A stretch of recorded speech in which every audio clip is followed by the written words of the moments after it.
Welcome back to 6 and 6, where we cover 6 stories from around the world in 6 minutes or less. With that said, start your timer. We begin today in Asia, where a tragic accident has led to the death of crowd members at Kumbh Mela festival in India. From BBC, authorities say at least 30 people have died and a further 60 were injured in a crowd crush at the massive Kumbh Mela festival. India's Prime Minister Narendra Modi has offered his condolences to the victims, while the state chief minister has ordered an inquiry into the incident. The incident took place between 1 and 2 local time on Wednesday, when a group of pilgrims broke through barricades, trampling devotees waiting to take the dip into the river. Devotees believe bathing there cleans sins and leads to salvation. End quote. Next, we go to New Zealand, where the central bank believes that most of the indicators point to inflation being under control, as they may begin to ease the restrictive monetary policy. From Reuters, quote, "Given uncertainty, we will need to feel our way as the official cash rate gets closer to our estimates of neutral," Reserve Bank of New Zealand chief economist Paul Conway said in a speech.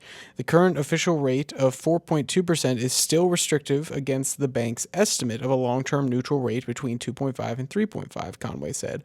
Official data released last week showed inflation in the fourth quarter was at an annual rate of 2.2, comfortably within the central bank's target range of 1 to 3 for the second consecutive quarter. Meanwhile, in Europe, the Serbian president has finally resigned after months of protests across the country.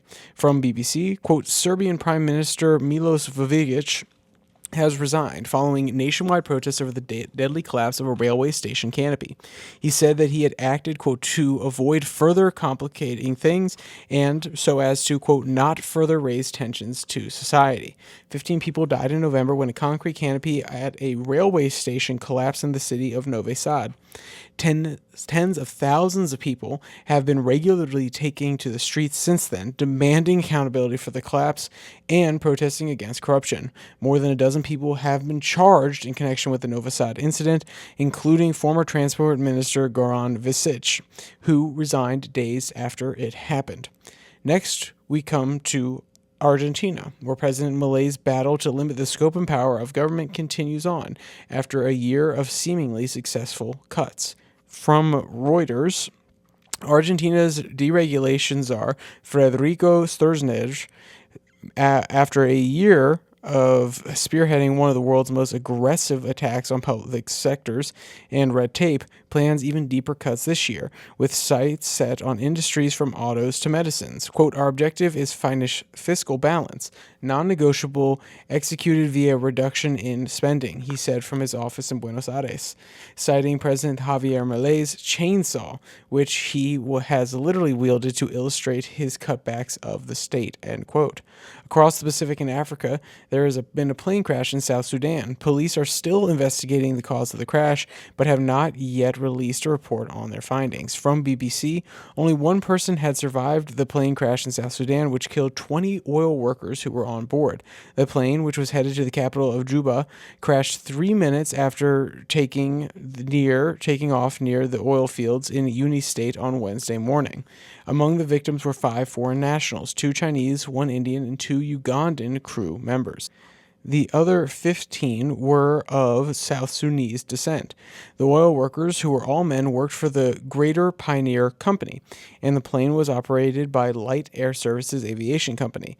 GPOC is a joint venture which includes state-owned oil companies from India, China, Malaysia, and South Sudan, end quote.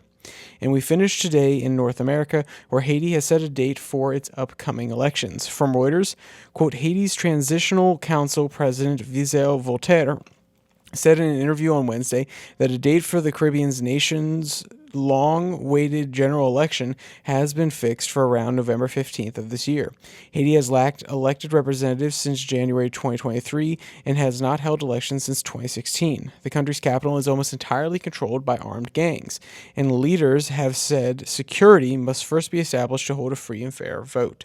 Over 1 million Haitians have been internally displaced due to the conflict, and around half the population, over 5 million, are going hungry as broadly allied armed gangs gangs make territorial gains around the capital and in key agricultural areas, forcing key ports to repeatedly shut down their operations, end quote.